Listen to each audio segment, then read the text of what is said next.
It turned out that the person who was director of education at the department, who signed that letter, was at one time a principal of Windham College. When I was there, I was secretary of the Students' Union. I worked very closely with him. And when I saw his signature on it, I was really surprised that he declined to help. And the help was only confirmation to the American embassy that this would happen. So that sent me a very difficult thing, because I couldn't go to Colombia. I couldn't go to Santa Barbara. Then there was somebody in the American embassy who said to me, there is a relatively inexpensive university in Washington, and maybe you can try to go to that one. Should be able to afford them, perhaps I'm paying the tuition fee. And the university was Howard. And within a 3-week period, sent them papers, and they admitted me. And then I went to Washington. Being offered a place at Howard University and finally arriving at Washington, D.C., what next? One of the families that I used to work for, washing diapers, ironing their clothes, taking care of their children while in Madrid, they had now gone back to Washington. They heard that the scholarship thing did not come through. And they then got in touch with me and said, you know our family very well. You've done some work for us. Our 3 children know you. They like you. Since you don't have any financial aid, you come in now to Washington. You can come and work for us as a servant, Mbindan. And we will not give you any money. We'll just give you room and board free. In exchange, you'll be a full-time servant in the house here. And I didn't have any choice. I thought, yes, maybe go ahead and then take that. They made it absolutely clear to me in writing that they wouldn't give me a penny, nor would they lend me any money. Their agreement was very clear. It was be a servant, cleaning the house, ironing clothes, taking kids to the park, mopping the floor, you name it. All that Bindan does, I was doing that. I went in. Now, that was the first time ever that when I got in at the house, they picked me up when I arrived in JFK. They picked me up there, and we drove to Washington.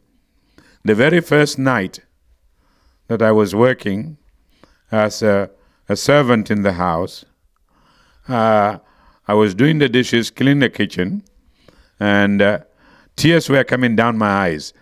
And I said, what did I get myself into?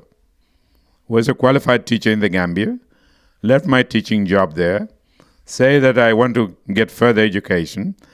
Now I find myself working as a Mbindan in the house here. That wasn't easy. Then I quickly said to myself, you better be quiet, Lamin. You were the one who said you would do anything to get them a further education. Go on and be quiet. And so from that moment, I was quiet, didn't do anything. The house and the university were about 7 miles apart. I would get up about 4:30 in the morning, clean the kitchen, prepare these guys their breakfast, and then I would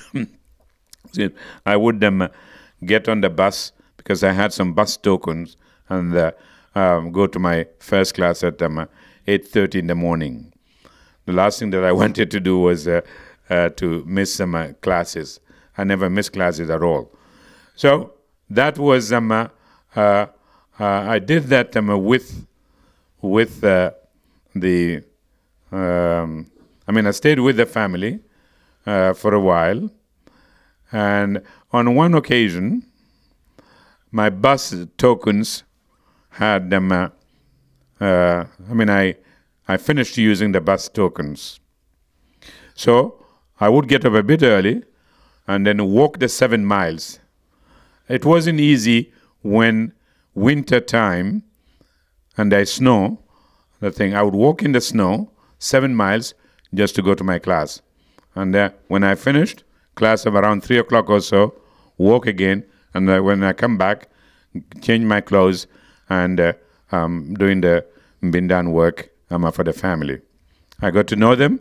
They were nice in inviting me to. I didn't have any choice but to accept them at that one and then do the work. I thought that was it. I got on very well with them and never asked them for a penny, never asked them to lend me any money at all. They made it clear to me that that wasn't going to. And I said, well, if they know my character, I wouldn't be asking for anything from them. And even if they offer, I would say to them, no, thank you very much. But anyway, I stayed with that family, got on very well with them. Years later, even now, I know them. The kids have grown up. They have their own children now. But we treat each other as if I'm a member of their family, the Robert Jones family.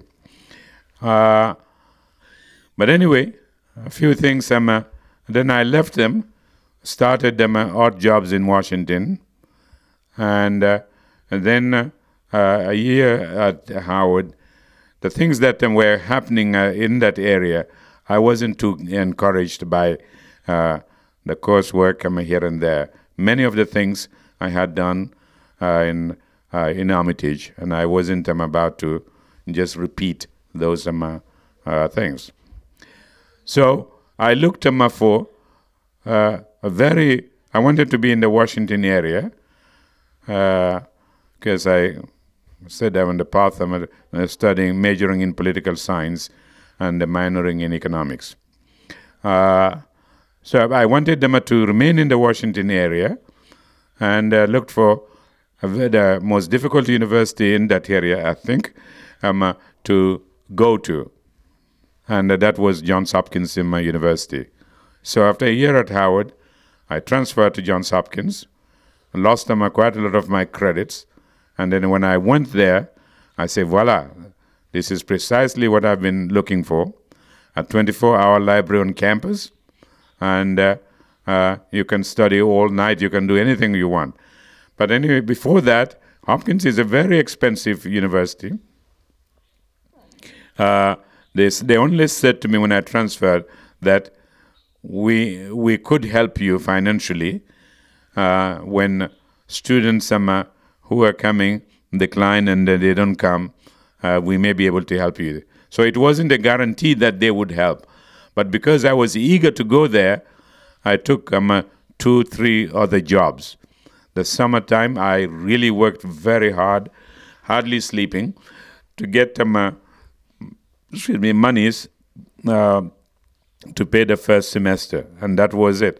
I had some friends there whom I had known in the American Embassy in Madrid. They had also transferred to the Washington area, and they said to me, if you're short, you're doing all these 3-4 jobs in order to get to Johns Hopkins, we will lend you the balance that you need to pay your first semester fees at that is very expensive university.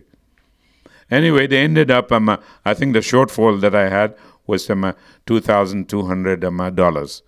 They gave me that, loaned me that money, and I added it to all the things that I had, and then paid only once the first semester at Hopkins.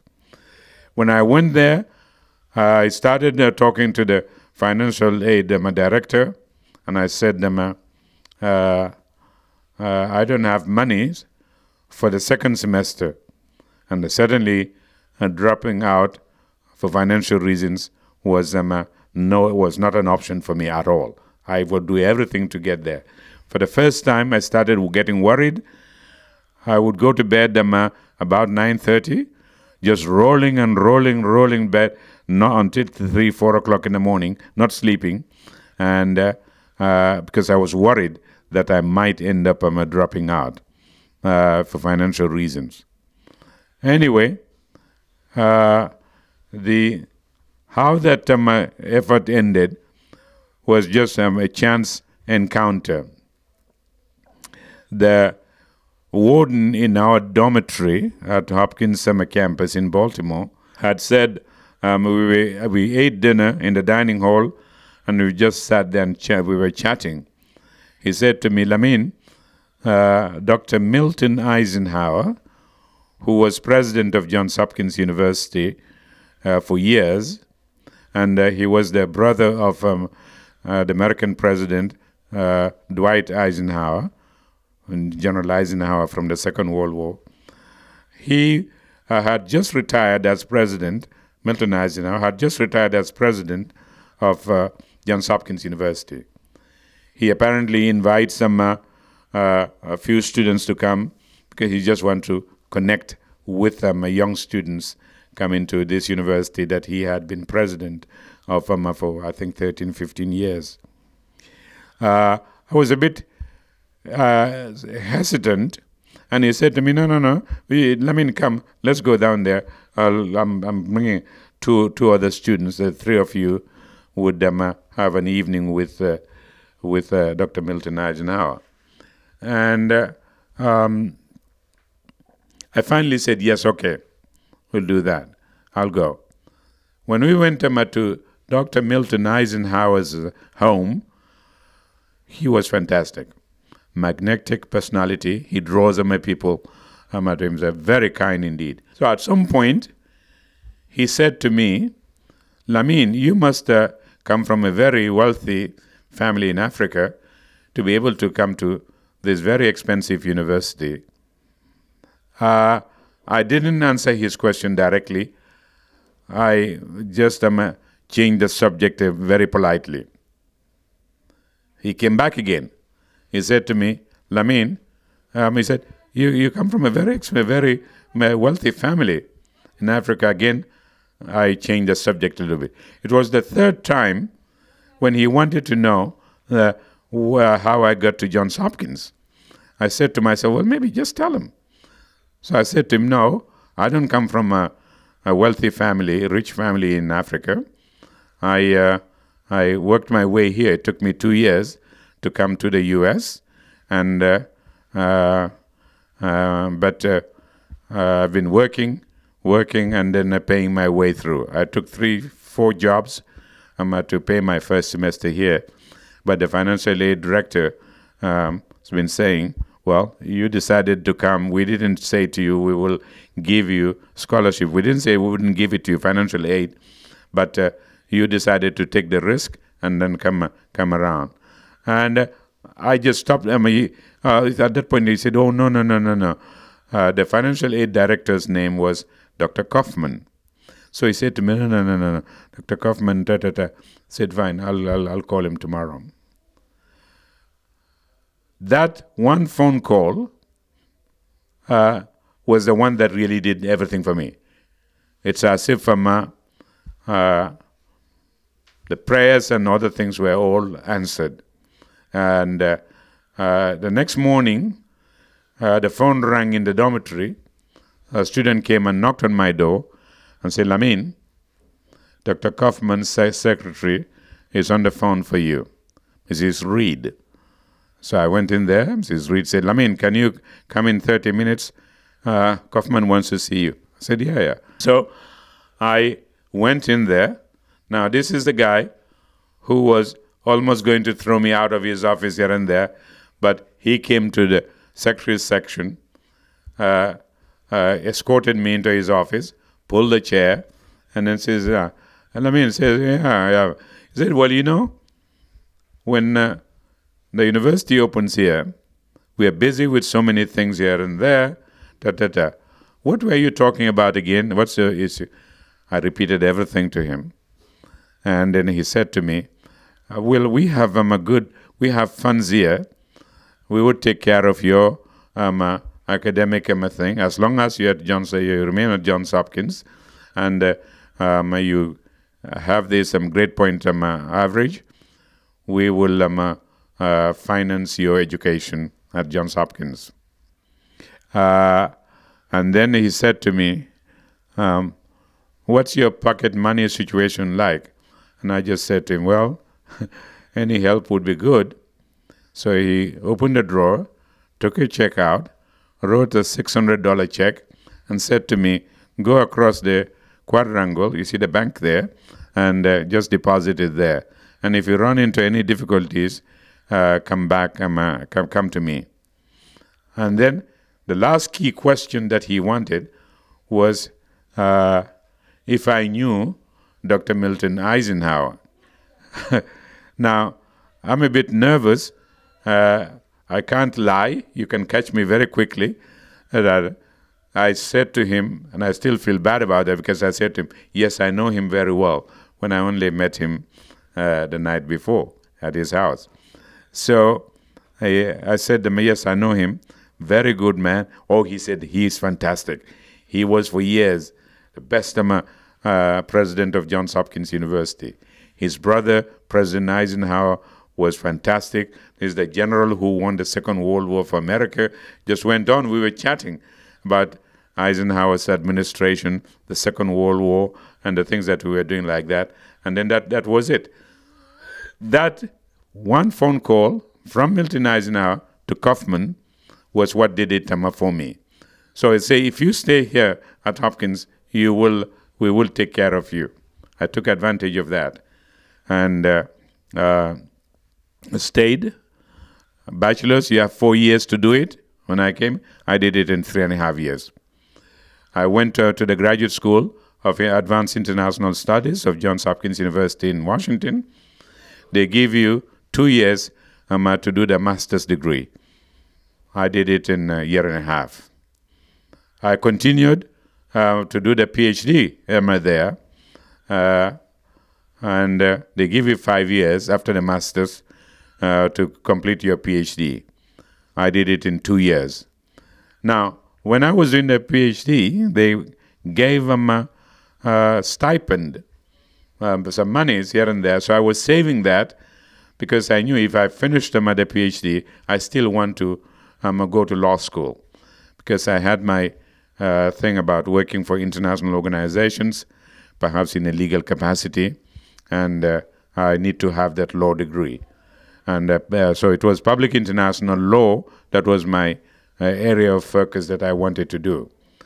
And in my studies here and there, I was very much impressed by the professors who were very prominent at the University of Cambridge in England.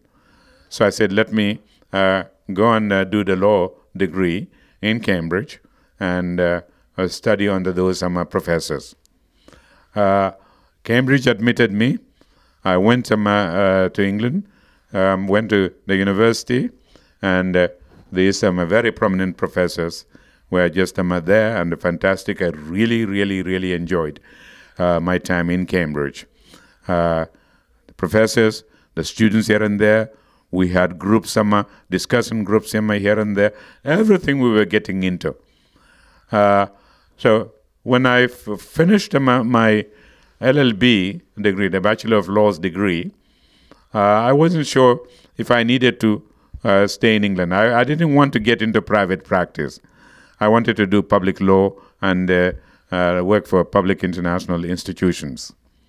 And it was at the end of that law degree thing that the World Bank called me and they offered me a job in Washington. So I had to decide, do I stay here and do X, Y, Z in England, get into private practice, or this opportunity of working for an international organization, the World Bank, just go ahead and do that. I decided to go to Washington, back to Washington. So I went in there. I was doing legal work and World Bank investment in the health sector in Indonesia at the Economic Development Institute. And then occasionally the legal department would talk to them. Now, bank investment in the health sector, I was a bit more inclined towards the political side of international law and international institutions. And then the professor who had supervised me, I studied under him. We're still in touch. He was my mentor at Johns Hopkins. And so he and we just met for lunch, and said, so what are you going to do? And I just mentioned this to him. Lamin J Sise's journey is a remarkable testament to the power of education, resilience, and the potential for individuals to make a global impact. And then I got a call from the UN legal department. They said the UN would want to talk to you. So anyway, I ended up with 3 of us from the UN. One was Deputy Legal Advisor at the United Nations Conference on Trade and Development, UNCTAD. The other was a Protection Legal Officer for the High Commissioner for Refugees. And another one was with the Transnational Corporations office in New York. When I went there, I had my papers. The UN personnel, when he opened the thing out there, he quickly said to me, Lamin, I have a post in Santiago, Chile, Latin American Commission. Would you want to go there? I would recruit you right away. And I said to him, well, let me have experience at headquarters first before going out in the field. He thought that being African, perhaps I didn't want to go to South America. He said, I have a similar position at the Economic Commission for Africa in Addis Ababa. You want to go there? And I repeated the thing that maybe I should have headquarters experience first. Anyway, he ended up sending me to 2 or 3 people who were all offering things around. So HCR interviews went on. They would call me from the World Bank, and then I would fly out to New York and meet with UN people there. As I said, at the end of the thing, there were 3 of us that came from the UN, and then the World Bank wanted me to stay. The bank some thought I was crazy. Said, everybody wants to come and work for the World Bank. We recruited you from Cambridge, and you want to go. You don't like it here? And I said, no. This is all right. This is okay. With my bosses, I would talk like that. With my own contemporaries, and I say to them, finance and all these things, investment in the health sector. I say, you guys are looking at you after money here and there. I would tease them. But anyway, I ended up, of the 4 things, 3 UN, 1 World Bank, I decided to take the Deputy Legal Advisor position in Geneva with UNCTAD. And that was what happened. 77, they gave me that. Before, when I accepted their offer, before going to Geneva to take my position, I had to come to Bansang, tell my father and the family that, yes, I've finished my studies now. I'm starting my career, and then going on to Geneva. So I came and then did that. And from 77 all the way to 2007, it was all UN. Deputy Legal Advisor, 6.5 years in Geneva.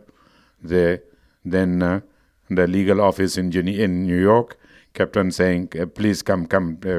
We want to transfer you to New York. Come and work here in the legal office. Anyway, I went there. 8 years of that, the UN sent me to Amsterdam for a 2-year secondment